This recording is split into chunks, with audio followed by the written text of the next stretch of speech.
여러분 큰 박수로 대표님을 맞이해 주시기 바랍니다.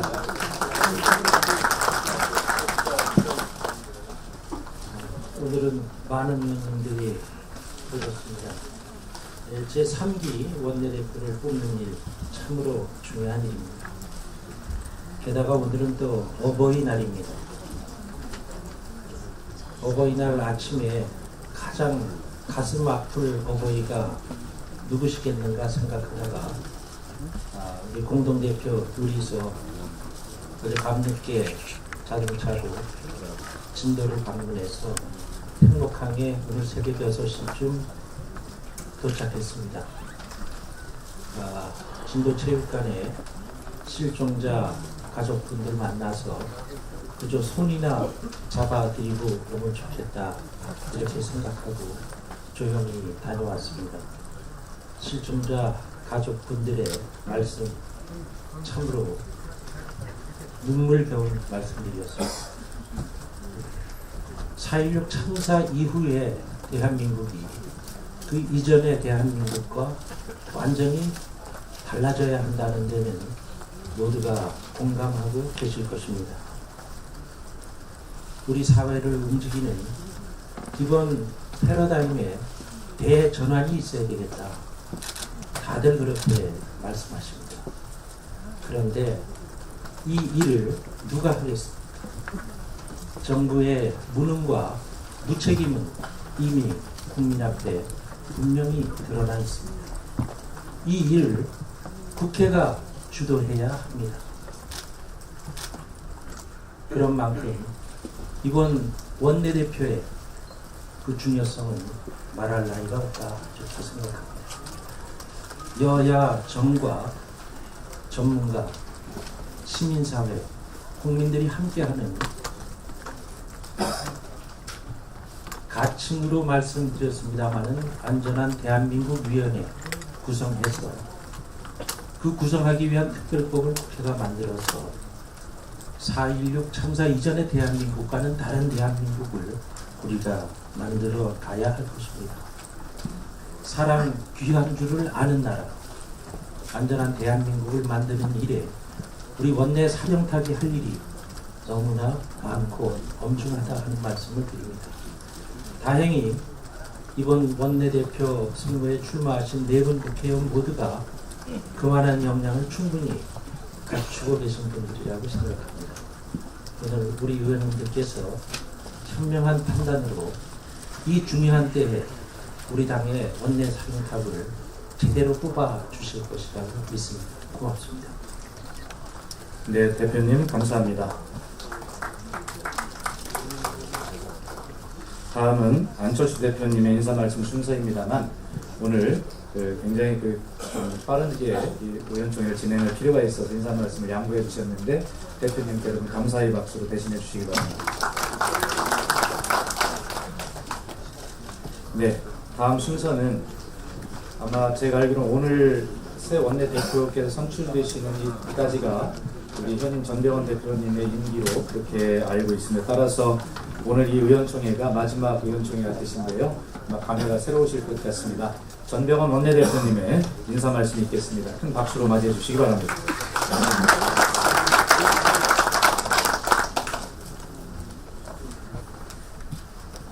정말 감회가 새롭습니다.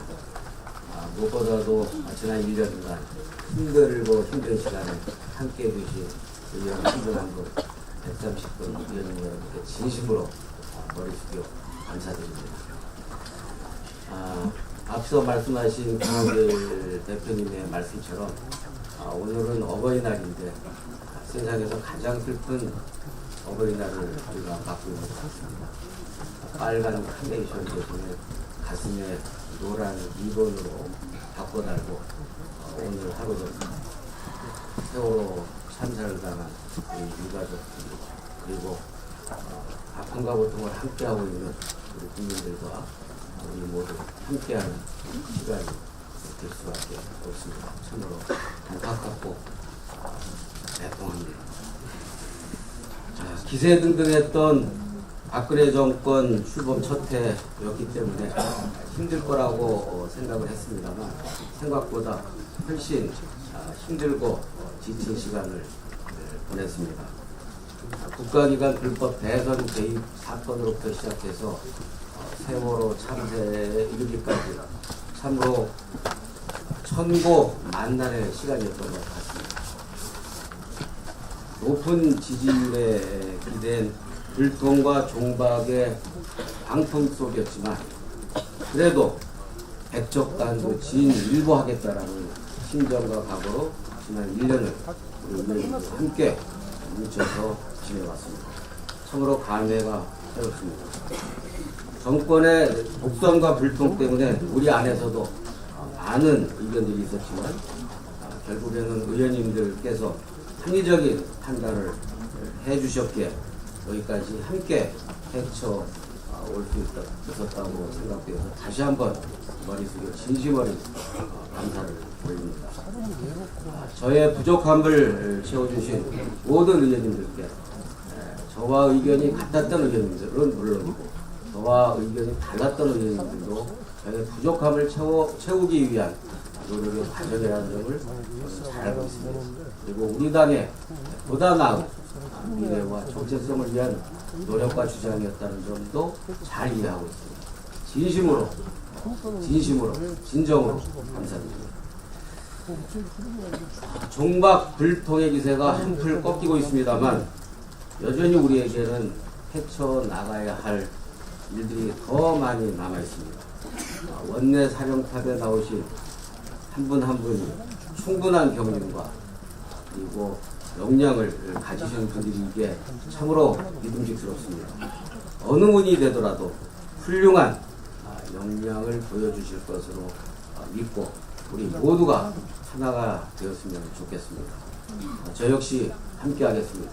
다시 한번 130분 의원님께 진심으로 머리 숙여 감사드립니다. 고맙습니다.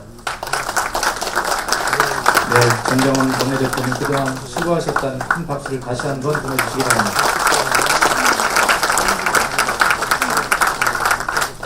감사합니다.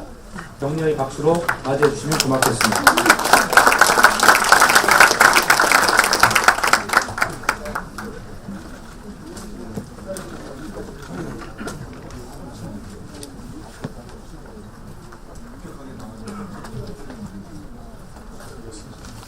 최재성입니다. 세월호 참사로 희생당하는 분들의 명복을 기원합니다. 오늘 어버이날인데도 카네이션 받을 수 없었던 희생자들의 부모님들께 진심으로 위로의 말씀을 드립니다. 새로운 나라 만드는데 앞장서겠습니다.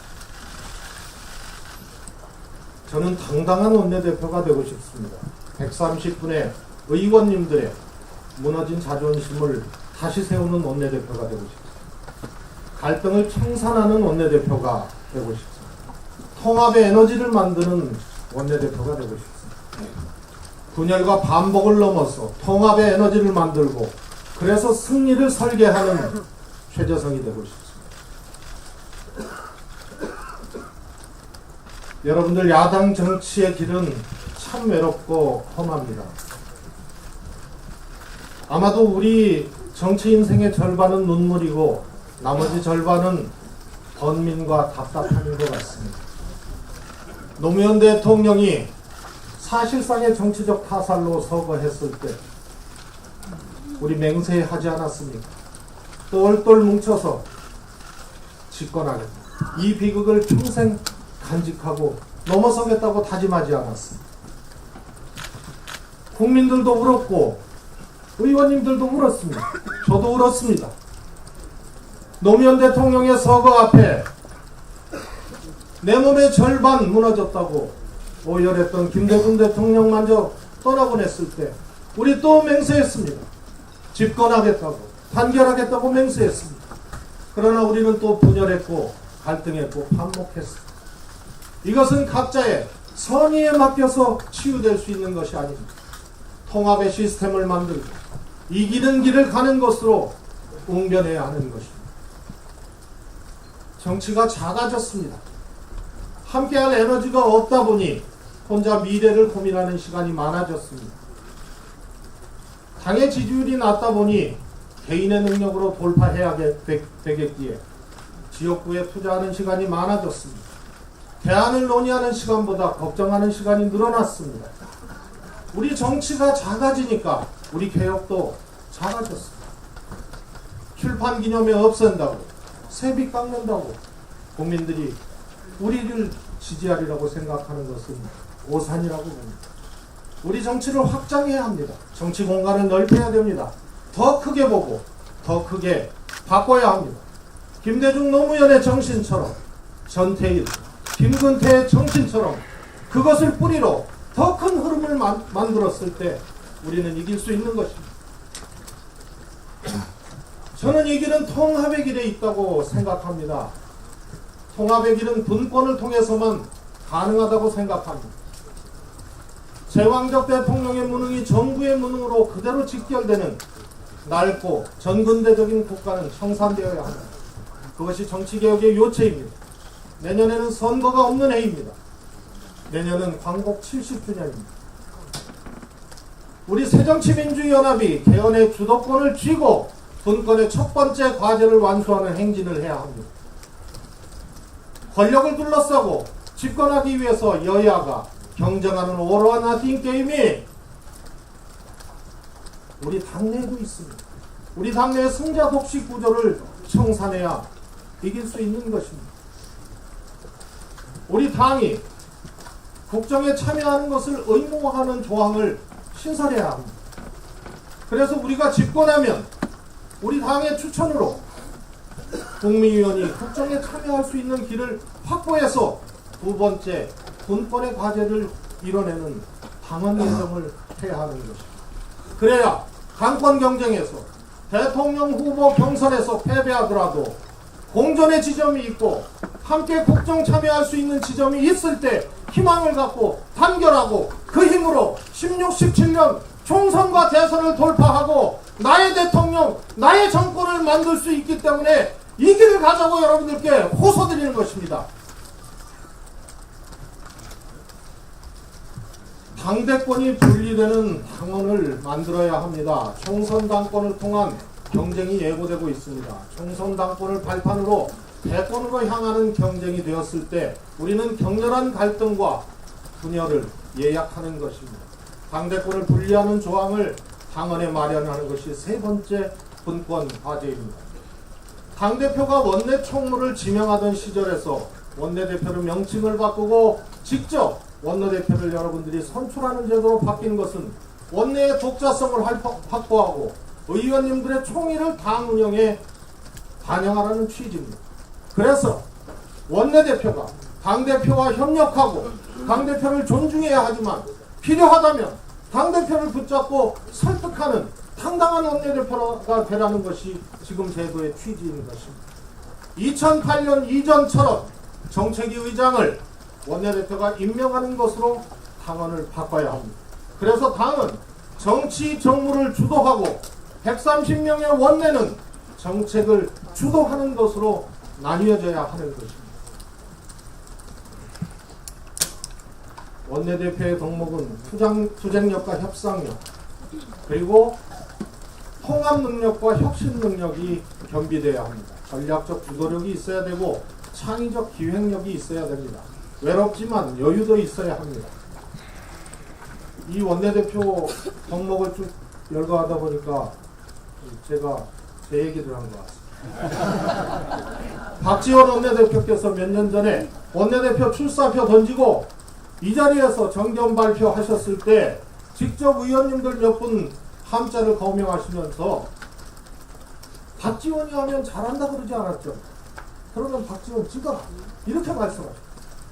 제가 원내대표 출마하겠다고 박지원 대표님 찾아뵈니까 우리 당에서 가장 잘할 수 있는 적합한 능력을 가진 사람을 최재성으로 꼽았어요. 부족한 저를 여러 선배 의원님들께서 그렇게 평가해 주셨습니다. 박지원 대표님, 최재성 찍으시면 됩니다. 통합의 길에 함께 해주십시오. 이기는 길에 함께 해주십시오. 끌려가는 야당 말고 끌어가는 야당을 만들기 위해선 갈등과 분열을 구조적으로 치유할 수 있는 방법에 여러분들이 동의해 주셔야 합니다. 제가 여러분들께 호소드리고 싶은 것은 개헌 주도력을 확보하고 당헌을 3가지 개정해야 된다는 이 점에 동의하신다면 최재성을 선택해달라는 것입니다.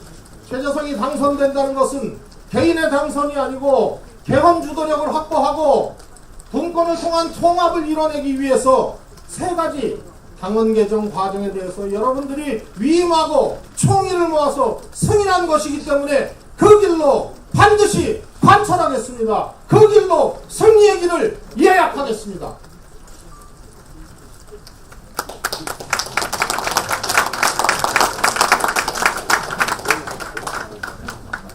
당 지도부가 미리 결정하고 의총에서 가부를 묻는 것, 의원들의 이견을 통합해내지 못하고 지도부에게 위임하는 의총은 이제 그만해야 됩니다. 지도부란 더 많이 듣고 덜 얘기해야 됩니다. 결정을 추진하기 전에 의원님들의 총의를 모아내야 합니다. 시스템으로 소통하고 운영해서 원내를 바꾸겠습니다. 상임위를 전면적으로 혁신해야 합니다. 그래서 겸직과 독점의 시스템을 해체하고 최상의 전력을 만들어야 합니다. 정책은 포괄적 전략으로 귀결되어야 합니다. 현안마다 협상하고 케이스 바이 케이스식의 협상으로는 야당은 늘 빈손입니다. 원내에 정책전략위원회를 설치해서 개별적 협상의 외로움을 끝내야 합니다. 17대 때 있었던 정부와 야당의 당정협의회를 부활시켜서 정부 정책의 입구부터 견제 기능을 작동해야 합니다. 영국 의회에 팔러멘터리 디베이트 제도를 응용해서 쟁점 사안에 대한 국회 본회의 생중계 제도를 합의하겠습니다. 그래서 스타 의원을 배출하고 열악한 언론 환경을 극복하고 국민들께 우리 의견을 직접 알리도록 하겠습니다. 주춧돌위원회를 설치해서 수권의 비전들을 만들어가겠습니다. 소득주도의 성장, 평화주도의 성장, 가치공유의 성장, 진보의 건설과 진보의 신산업을 설계하겠습니다. 존경하는 의원님 여러분, 이기는 야당을 선택해 주십시오. 130명 국회의원의 자존심을 세워주십시오. 분열과 반목을 넘어서 통합의 길로 달려나갈 수 있도록 최재성과 함께 손을 잡아주십시오. 고맙습니다.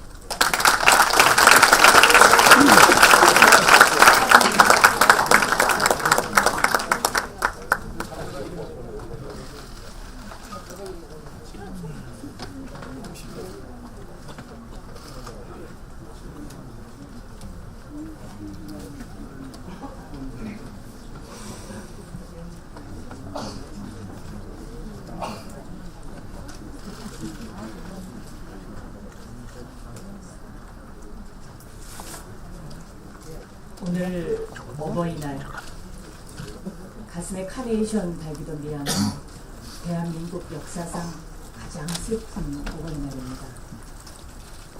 며칠 전 어린이날도 그랬습니다. 너무 미안해서 곳을 다녀왔습니다. 구름 한 점 없었던 행복함의 하늘, 햇살, 그리고 옥빛바다 야속했습니다. 바람에 흩날리던 노란 리본에 쓰였던 사연, 지금도 눈에서 납니다. 한 번만 안아보자. 보고 싶다, 아가야. 우리가 결코 잊어서는 안 되는 이 애절함, 이 애절함을 가슴에 묵버가야 하는 사람, 바로 새정치민주연합이 지켜줘야 하는 국민들입니다. 세월호 참사에 대한 국정조사 대책위원회, 국회가 주도하는 것은 너무도 당연한 일입니다. 20년 전 김영삼 정부 때 하늘과 바다와 땅에서 대형 참사가 일어났지만 땡집 처방에 그쳤습니다. 그래서 우리 또다시 부끄러운 대한민국이 됐습니다. 세월호 국회는 진상규명을 위한, 그리고 피해자를 위한 특별법 제정이 그 무엇보다도 제일 중요합니다. 미국에서 9.11 테러 당시에 범국민적으로 이루어졌던 긴 시간 이루어졌던 조사위원회를 벤치마킹해야 합니다. 그래야 다시는 이런 일이 일어나지 않습니다. 그래야 올바른 대한민국을 만들 수 있습니다. 저는 2004년 1월 13일 대변인으로 정계에 임했습니다. 그해 4.15 총선에서 과반 의석을 넘었던 선거 승리 이후에 지난 10년간 우리는 제대로 선거에 승리하지 못했습니다. 선거에 속 시원히 이겨보자. 저는 물론 의원님 여러분들의 간절한 소망일 것입니다. 우리 앞에 놓여있는 육사 지방선거, 낙동강 전투가 될 730 재보궐선거, 선거 승리는 절체절명의 과제입니다. 선거에 단 1%라도 도움이 되기 위해서 원내대표의 출사표를 던졌습니다. 지금 국민들은 묻고 있습니다. 새정치민주연합은 무엇을 위한 정당이냐고, 누구를 위한 정당이냐고 묻고 있습니다. 이제 우리가 응답해야 합니다. 제가 원내대표가 되면 이 물음에 확실한 답변을 하겠습니다. 정책위 의장 시절 경제민주화를 위해서 119 위원회를 만들고 보편적 복지위원회를 만들어서 경제민주화 복지의 프레임으로 지난 총선을 준비했습니다. 이제는 통일과 정의를 추가해야 합니다. 경제민주화, 통일, 복지, 정의로 안전하고 올바른 대한민국을 만들어야 합니다. 3년차 원내가 이끄는 올해, 내년이 바로 이 프레임을 만드는 해입니다. 이것을 어떻게 잘 준비하느냐, 이것이 2016년 총선, 2017년 정권교체의 디딤돌이 될 것입니다. 통일 문제는 박근혜 정권에게만 맡겨서는 안 됩니다. 통일위원회를 만들어서 우리도 미래를 준비해야 합니다. 우리는 을을 위한 정당입니다. 국회의원이 되기 전 저는 경제부 기자였습니다. 갑의 횡포를 고발하는 뉴스를 내보내기 위해서 퇴근을 못했습니다. 퇴근하면 뉴스가 빠지거나 아침 뉴스로 밀려납니다. 그래서 국회의원이 돼서 금산분리법을 통과시키고 재벌개혁, 경제민주화를 외쳤습니다. 그러나 MB정부 들어서 경제민주화 법안의 절반이 날치기로 사라졌습니다. 박근혜 정권은 나머지 절반을 놓고 규제 완화라는 미명 아래 협상을 하자고 합니다. 그래서 을지로위원회가 중요합니다. 을지로위원회를 확대 개편하면 물론 원내 예산을 여기에 쓰겠습니다. 나라 예산은 올해부터 12월에 자동 상정됩니다. 예결위를 지금부터 상사화하지 않으면 국회의 예산 기능은 무너집니다. 각 상임위원회의 법안 심사 소위를 강화하는 것, 이것은 바로 법안 심사에 많은 의원님들이 참여해서 역량을 발휘하는 일입니다. 예를 들면 교육문화체육관광위원회는 교육법안소위와 문화체육관광법안소위로 이원화하겠습니다. 의원님들의 대표 발의 법안을 의원님의 이름으로 불리도록 하는 것, 이것은 제가 오래전부터 하고 싶었던 일입니다. 예를 들어 지난 5월 2일 통과된 국립묘지 설치법은 김영주법으로, 지방공기업법은 김기준법으로, 항로표지법은 김승남법으로, 별정우체국법은 김광진법으로 부르겠습니다. 별처럼 빛나는 의원님들의 이름이 곧 우리 당의 힘이기 때문입니다. 저는 이번에 의원님 한 분 한 분을 만나보면서 많은 것을 느끼고 배우고 생각했습니다. 간혹의 곡선은 직선이 모여서 만들어지기에 부드러운 직선이 아름답다는 것을 가르쳐 주시네요. 이번 원내대표의 역할이 너무나 중요하다면서 함께 걱정해 주셨던 의원 모두가 스승이었습니다. 제가 모자라고 부족한 점이 많습니다. 의원님 한 분 한 분이 저의 부족한 점을 채워주십시오. 서로가 부족한 점을 메워주는, 그래서 우리 하나가 되는 그런 원내를 꿈꿔봅니다. 박영선 강하다고 합니다. 그러나 제가 그렇게 센 여자가 아닙니다. 저도 눈물 나는 여자입니다. 어머님의 마음으로 자식을 보살폈던 것을 배웠고 있습니다.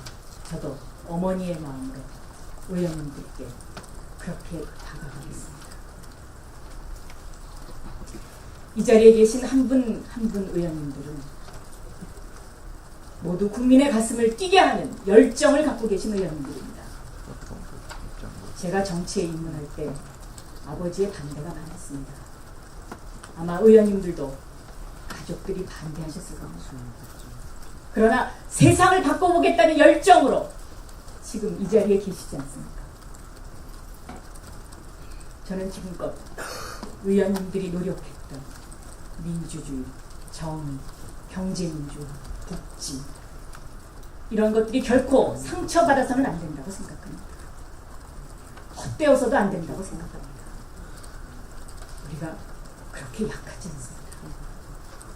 그리고 우리가 걸어온 길이 결코 틀리지 않았습니다. 그렇지 않습니까? 제가 원내대표가 되면 정부 여당이 바른 길을 가면 적극 협조하겠지만 그렇지 못하면 국민을 대신해서 단호하게 견제하고 감시할 것입니다.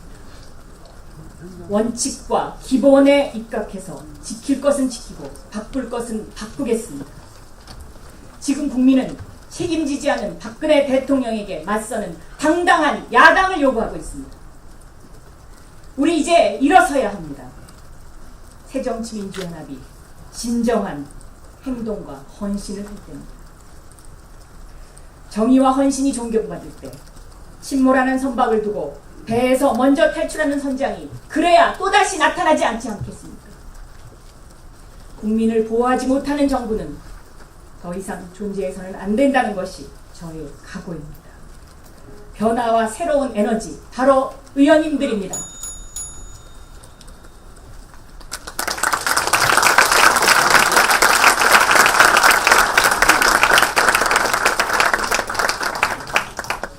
네, 따뜻한 박수로 맞이해 주시기 바랍니다.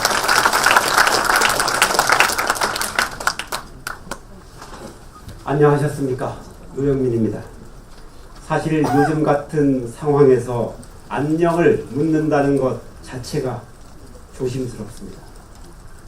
그 어린 생명들은 저 차디찬 바닷속에 있는데 우리끼리 안녕함을 묻는다는 것 참으로 죄스럽고 민망스러운 일입니다. 설레임으로 한창일 5월의 실록도 그 빛을 잃었습니다. 화려한 봄꽃들마저 그저 속절없다는 생각이 듭니다. 가족을 잃고 슬퍼하는 유족들, 또 그 아픔에 함께하는 국민들, 이 와중에도 대통령의 지지율이 더 걱정인 청와대. 과연 국가는 왜 있는 것인지, 과연 정치란 무엇인지, 과연 이 시대를 사는 어른으로서, 정치인으로서 이렇게 무기력해도 되는 것인지, 이루 말할 수 없는 자책감과 자괴감에 잠을 설치신다는 문희상 선배님의 희망 통신이 귀에 쟁쟁합니다. 지난 연휴 기간 동안 지역에 내려갔습니다. 많은 분들을 만났습니다. 이 무책임하고 무능력한 정권은 반드시 그 대가를 치러야 한다고 말씀하십니다. 이렇게 무능력하고 무기력하고 무책임한 정권을 심판하지 않는다면 세월호가 아니라 대한민국이 침몰할 거라고 말씀하십니다. 그런데 대안이 없다고 하십니다. 믿음직하고 신뢰가 가는 야당다운 야당이 없다는 것입니다. 현 집권 세력인 새누리당이 싫어서 그들을 이번 지방선거에서 도저히 찍을 수는 없는데 그렇다고 야당을 찍기에도 흔쾌하지는 않다고 하십니다. 저 자신 할 말이 없었습니다. 그냥 죄송한 마음일 뿐 아무 말도 할 수 없습니다. 우리가 대안이다. 우리가 열심히 할 테니 믿어달라. 이렇게 말씀드리고 싶었지만 입이 떨어지지 않았습니다. 부끄럽고 민망한 우리들의 현 주소입니다. 의원님, 우리가 누굽니까? 우리 당이 어떤 당입니까? 우리는 60년 정통 야당의 위대한 법통을 이어온 정당입니다. 우리는 반독재 민주화 투쟁을 승리로 이끌었던 세력입니다. 한반도의 평화와 민주주의를 대표하는 세력입니다. 김대중, 노무현 두 번의 성공적인 집권 경험을 가진 정당입니다. 김대중 정부 시절에는 외환위기라는 미주의의 국난을 가장 짧은 기간 동안 성공적으로 극복했습니다. 세계가 놀랐습니다. 기초생활보장제도를 도입해서 보편적 복지의 서막을 열었습니다. 남북의 화해와 협력, 나아가 한반도의 평화를 정착시켰습니다. 지금 우리나라의 주력 산업이자 세계 1위를 달리는 IT 산업도 김대중 정부가 국가적 아덴자로 키워낸 결과입니다. 노무현 정권은 고질적인 정경유착의 고리를 끊었습니다. 국가 균형발전 정책을 통해서 국가 경쟁력을 한 차원 끌어올렸습니다. 또한 군림하는 권력이 아닌 국민을 위한 권력이 되도록 권력기관의 독립과 상호 견제 시스템을 구축하였습니다. 그렇게 민주주의를 한 단계 성숙시키고 발전시켰습니다. 우리가 집권했던 10년은 대한민국 헌정사상 대통령과 정부가 국민과 가장 가까이 있었으며 함께 소통했던 시기였습니다. 여기에 계신 의원님들께서 함께 만들었던 자랑스러운 우리들의 역사입니다. 우리가 직접 국민들과 함께 만들었던 승리의 역사가 아닙니까? 그런데 그때의 우리와 지금의 우리가 도대체 뭐가 다른 겁니까? 뭐가 다르기에 우리는 지금 스스로 주눅들고 무력감에 힘들어 해야 하는 겁니까? 다시 시작해야 합니다. 우리는 두 번씩이나 국민의 선택을 받았던 정당입니다. 또다시 우리는 국민들로부터 지지를 받을 수 있습니다. 지금 우리에게 가장 필요한 것은 다시 해보겠다는 결단이고 할 수 있다는 자신감입니다. 서로 간의 작은 차이, 네 개파, 내 개파, 내 탓, 내 탓, 강경 온건, 네 사람, 내 사람 이런 거 다 던져버립시다. 그런 쓸데없는 거 모두 다 쓰레기통에 던져버립시다. 제가 정치를 처음 시작했을 때 당내에는 동지라는 호칭이 보편적이었습니다. 사무처 당직자 중 가장 막내 간사에게조차 동지라고 불렀습니다. 그런데 어느 순간 우리 당내에 동지라는 호칭이 사라졌습니다. 호칭만 사라진 것이 아니라 동지라는 단어가 의미하는 것조차 사라졌습니다. 당이 먼저입니다. 우리는 모두 새정치민주연합의 깃발 아래에 있습니다. 우리는 하나입니다. 우리는 동지입니다. 우리가 하나가 되지 않는다면 우리는 또다시 패배할 겁니다. 선배 동료 의원님들과 함께 토론하고 함께 결정하겠습니다. 작은 차이를 버리고 원칙과 진실만으로 함께 하겠습니다. 의원님 여러분, 지금 우리 이 자리에서 모두 의기투합합시다. 의원님들께서 갖고 계신 능력과 의욕을 한데 모아서 의기투합한다면 우리가 무엇인들 못하겠습니까? 우리가 가진 집권 능력이나 국정 경영 능력은 이미 검증된 바가 있습니다. 그 능력은 아직도 우리들 속에 확실하게 존재하고 있습니다. 우리들 내면 깊숙이 있는 그것을, 그 희망의 근거들을 끄집어내야 합니다. 부족하지만 제가 앞장서겠습니다. 아름다운 그 승리의 기억을 되살려내겠습니다. 누가 뭐라고 해도 대한민국의 정의는, 대한민국의 민주주의는, 한반도의 평화는 우리 새정치민주연합이 더 잘할 수 있습니다. 대한민국을 가장 잘 이끌 수 있는 최고의 대한 세력은 우리 새정치민주연합입니다. 그동안 우리를 들게 했던, 무력감에 빠지게 했던 그 패배의 관성에서 이제 벗어나야 합니다. 큰 거 한 방 아니면 어떻습니까? 어차피 그런 것은 없습니다. 이미 바닥까지 맛본 우리입니다. 차근차근 하나씩 만들어 가야 합니다. 국민들 앞에 솔직하게 고백하고 함께 해주시기를 청해야 합니다. 우리의 전통적인 지지 세력에게는 확실한 신뢰를 주어야 합니다. 전통적인 지지 세력의 확실한 기반 위에서 외연 확장 노력을 해야 합니다. 저는 오늘 원내대표 출마를 위한 연설에서 많은 말씀을 준비하지는 않았습니다. 세세한 정책 공약도 중요하겠지만 더 중요한 것이 있습니다. 우리들 내부에 엄연하게 존재하고 있을 희망의 근거들을 확인하고 끄집어내서 함께 결의하는 것이라고 생각했습니다. 오늘 이 자리에서는 오직 이 말씀만 드리고 싶었습니다. 원내대표는 당의 모든 것을 좌우하는 자리가 아닙니다. 당의 큰 살림은 이 자리에 계신 김한길, 안철수 두 대표님께서 하실 것입니다. 원내대표는 여당을 대상으로 언제가 싸워야 할 때인지, 또한 무엇을 가지고 싸워야 할 때인지, 또 언제는 타협할 때인지 판단하는 것입니다. 그것이 원내 전략입니다. 20대 총선 중요합니다. 우리가 다음 대선까지 3번 연속 패배한다면 우리의 설 자리는 없을 겁니다. 다음 대선에서 우리가 승리하기 위해서는 이번 19대 국회의 제3년차 너무 중요합니다. 권력기관의 전횡에 대해서, 민주주의 후퇴에 대해서 국회가 끝까지 싸워야 합니다. 세월호 참사 관련 후속 대책 등으로 여야 간 입장 충돌도 예상됩니다만 국민의 안전을 위해서 우리가 할 수 있는 모든 노력을 다 해야 합니다. 여당의 국회 선진화법 개정 움직임도 있습니다. 또한 예산안 자동 상정제가 적용되는 원년이 바로 올해입니다. 고도의 협상력과 현행 제도의 배경을 알아야만 할 수가 있습니다.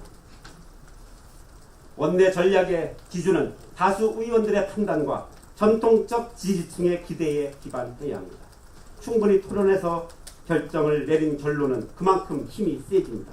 치열하게 토론하겠습니다. 과감하게 행동하겠습니다. 그리고 신뢰를 바탕으로 하겠습니다. 작은 차이를 극복하고 같은 곳을 지향해야 합니다. 원내대표는 예리한 통찰력과 과감한 결단력이 필요합니다. 원내대표는 한번 결단한 것에 대해서는 물러남이 없어야 합니다. 무엇보다 원내대표는 넓은 품이 필요합니다. 제가 그렇게 하겠습니다. 의원님 여러분, 희망의 근거를 찾읍시다. 희망은 힘이 셉니다. 그리고 승리는 승리에 대한 확신으로부터 출발합니다. 선당 후사. 제가 원내대표가 된다면 항상 이 말을 가슴에 새기고 원내대표직을 수행하겠습니다. 의원님 여러분, 우리는 집권 능력을 가진 60년 전통의 제1야당입니다. 우리는 야당입니다. 야당은 야당다워야 됩니다. 야당이 야당답지 않으면 절대 우리 지지층과 국민은 우리를 지지하지 않습니다. 그런데 우리는 야당이면서도 집권을 목표로 하는 제1야당입니다. 국민들로부터 신뢰를 받아야 합니다. 일관성을 가져야 합니다. 능력을 보여주어야 합니다. 원내에서 그것을 해야 합니다. 감사합니다.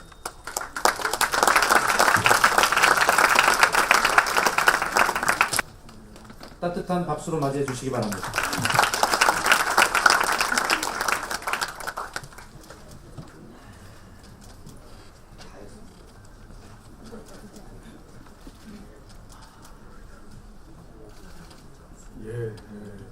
잊지 못한 시간이 많이 지났습니다. 오늘 처음 웃었습니다. 존경하는 선배 동료 의원 여러분, 세월호 참사는 정치가 무엇을 어떻게 해야 되는지에 대한 물음을 던져주고 있습니다. 지금은 우리 당이 국민들의 이 참담한 좌절과 분노에 대해서 응답해야 할 때입니다. 우리 새정치민주연합이 먼저 변해야 합니다. 철저하게 변해야 합니다. 근본적으로 변해야 합니다. 계파를 넘는 원내대표가 통크게 공정하게 당을 운영해야 합니다. 그것이 세월호 참사 이후 정치권에 대한 차가운 시선 앞에 우리 새정치민주연합이 바뀌고 있다. 그것을 보이는 첫 번째 신호탄이 될 것입니다. 이번 원내대표 선거 과정에서 의원님들로부터 저는 많은 조언과 질책과 그리고 또 격려도 들었습니다. 저는 반성을 많이 했습니다. 우리가 예전에 이종걸이 아니다, 확 변했다, 이런 말씀도 들었습니다. 저 이종걸이 사람 좋고 편하다는 것이 오히려 단점이라는 지적도 들었습니다. 저는 부족함을 잘 알고 있습니다. 제가 부족하기 때문에 결코 저 혼자 독단적으로 처리하지 않겠습니다. 저희 부족한 부분은 우리 여기 계신 130여 명의 우리 의원님들의 장점으로 꽉 채우겠습니다. 다양한 채널을 만들어 보완하도록 하겠습니다. 저희 정권의 정책 뿌리가 무엇인지, 왜 원내대표에 나오는지 물었습니다. 저는 김대중 대통령의 부름을 받고 공천받아서 정치에 입문했습니다. 저는 이인재 의원의 지역구에 안양 만안 국회의원으로서 당시 이인재 대세 여론 속에서도 노무현 대통령 후보를 지지한 4명의 최초 국회의원이었습니다. 노무현 대통령 후보를 수행하면서 전국을 뛰어다녔습니다. 김근태 의장님 우리 곁을 다니실 때 그 임종을 지켰습니다. 저야말로 야당의 적통을 바라보고 또 지키고 있다, 이렇게 자부합니다. 저는 가장 개혁적이었다고 평가받는 열린우리당 시절의 원내 수석부대표를 했습니다. 또 비주류 대표로 가는 민주연대 공동대표도 맡았습니다. 그래서 우리 당의 개혁을 끊임없이 추구해왔습니다. 정치를 시작하기 전에는 민변의 기획간사를 했습니다. 박원순 시장과 함께 참여연대 출범도 도왔습니다. 우리 새정치민주연합이 집권을 하기 위해서는 당의 결속력을 강화해야 합니다. 또한 당 밖의 수많은 세력들과 연대하고 당의 위원을 넓혀야 합니다. 저는 2008년 쇠고기 촛불 집회 때 시민들을 보호하는 우리 여기 많은 의원님들과 함께 인간 방패 국회의원으로 있었습니다. FTA 반대 집회 때, 그리고 용산 재개발 참사 때, 장영차 때, 부산 영도 희망버스에서 국민들이 어렵고 힘들어하는 곳, 약자의 편에서 항상 현장을 지켰습니다.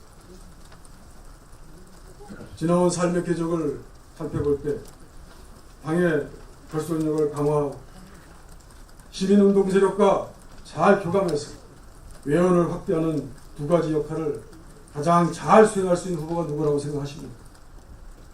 대답이 없으십니까? 저희 정권이 여당에 맞서 진두지휘할 원내대표는 좀 무리지 않냐, 이런 우려도 들었습니다. 그래서 저는 박근혜 정부의 새누리당 그리고 비들을 둘러싸고 있는 기득권 세력과 맞설 때는 물러서거나 원칙을 저버린 적이 한 번도 없습니다. 듣기 불편한 분이 좀 있을지 모르겠습니다만 제가 말씀드리겠습니다. 여러분, 배우 장자연 씨가 의문의 자살을 한 사건을 기억하십니다. 장자연 리스트에 조선일보 사주가 등장했습니다. 나라의 수사권이 주춤했습니다. 저는 성역 없는 수사를 촉구했습니다. 이로 인해 조선일보로부터 10수억의 민사소송을 당하고 검찰로부터 기소당했습니다. 재판을 3, 4년 당하면서 정말 정치인으로서 거대 언론과 맞선다는 것은 견디기 힘든 고통이었다고 생각했습니다. 그러나 조선일보와의 기나긴 법정 싸움에서 마침내 승리했습니다. 지금 삼성공업이라는 말이 나옵니다. 거대한 삼성의 정면으로 도전한 것은 조선일보와 맞서는 것 이상의 희생을 감수할지 모릅니다. 그러나 저는 이번에 보험업 개정을 통해서 삼성이 원칙을 어기고 삼성생명의 고객의 돈을 삼성전자 주식의 10수조를 대량으로 취득해서 총수 일가의 지배력을 공고히 하는데 변칙에 제동을 걸었습니다. 저는 18대 국회 교육과학기술위원장을 한 적이 있습니다. 대학생들에게 유익한 학자금 대출 제도를 막고 있다는 보수 언론 보수단체의 총공세 속에 뚝심으로 등록금 상한제를 관철시켰습니다. 해를 넘기는 막판 밤샘 협상을 극적으로 화해하도록 해서 원포인트 본회의를 하도록 해서 마침내 등록금 상한제를 통과시키기로 했습니다. 새누리당에 비해 상임위 절반밖에 되지 않는 열악한 상황 속에서도 등록금 상한제를 도입했던 저희 정권에게 그런 뚝심과 협상력이 있다는 것을 믿어주시기 바랍니다. 우리 당의 지지도가 낮은 이유는 대안 없이 발목 잡고 계파 갈등이라는 그런 이유로 듭니다. 제가 원내대표가 되면 이 두 가지는 확실히 바로잡겠습니다. 통큰 정치로 협력할 것을 협력하겠습니다. 매섭게 비판하고 싸울 것은 싸우겠습니다. 실종되어가는 정치를 복원하겠습니다. 계파에서 자유로운 저 이종거리가 어디에도 치우치 않는 공명정대하게 당을 운영하고 계파 갈등을 없애겠습니다. 제가 원내대표가 된다면 국회에서 대한민국 안전 국정조사를 추진하겠습니다. 안전한 대한민국 특별회를 만들겠습니다. 안전한 대한민국을 위한 세월호 특별법을 만들겠습니다. 예결위를 상임위로 만드는 오랜 과제를 꼭 관철시키겠습니다.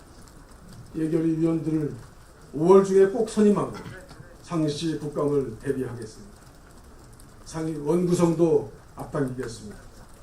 왜곡된 국회 권력의 국회 사무처를 개혁하겠습니다. 소위 EPR을 척결하겠습니다. 국회 주체는 누굽니까? 국회의원들입니다. 국회의원들에게 그 권한을 돌려드리겠습니다. 국회 운영은 철저하게 상임위 중심으로 운영돼야 된다고 생각합니다. 그러기 위해서는 많은 의원님들이 지적하시는 법사위 체계 자구심사 기능을 제대로 정상화하겠습니다. 법안의 주요 내용이 변경될 때 해당 상임위의 동의를 구하는 제도도 검토하겠습니다. 반드시 6월 국감을 필두로 상시 국감 준비를 의원님들께 할 수 있도록 만전의 준비를 하도록 하겠습니다. 우리 원내대표부와 당의 상임 고모님, 중진 의원님 간의 모임은 꼭 정례화해서 말씀 듣고 원내 운영의 핵심으로 하겠습니다. 정보위를 반드시 개혁하겠습니다. 이 말은 더 많은 얘기가 필요 없을 것 같습니다. 존경하는 선배 동료 의원 여러분, 미래에 대한 불안을 나홀로 떠안고 필요하는 젊은이들이 있습니다. 생계의 어려움 속에 하루하루를 힘겹게 살아가는 시민과 중산층입니다. 그리고 정치 안정과 한반도 평화를 바라는 국민 모두가 새로운 정치, 새로운 변화를 현재 갈망하고 있습니다. 이제 우리는 함께 잘 사는 정의로운 대한민국을 만들어야 합니다. 저는 제가 가진 원칙과 기준을 포기하면서까지 정치적 이익을 위해서 어느 한 세력의 예수만이 되지는 않겠습니다. 현재와 균형을 이루는 원내대표가 되겠습니다. 우리 새정치민주연합의 130명의 의원님들은 모두가 우리 당의 소중한 자산입니다. 저는 소통과 화합의 리더십으로 새정치민주연합을 단합시키겠습니다. 국민과 함께 존경하는 선배 동료 의원들과 함께 더 나은 민주주의를 만들어 가겠습니다. 저희를 기회를 주십시오. 감사합니다.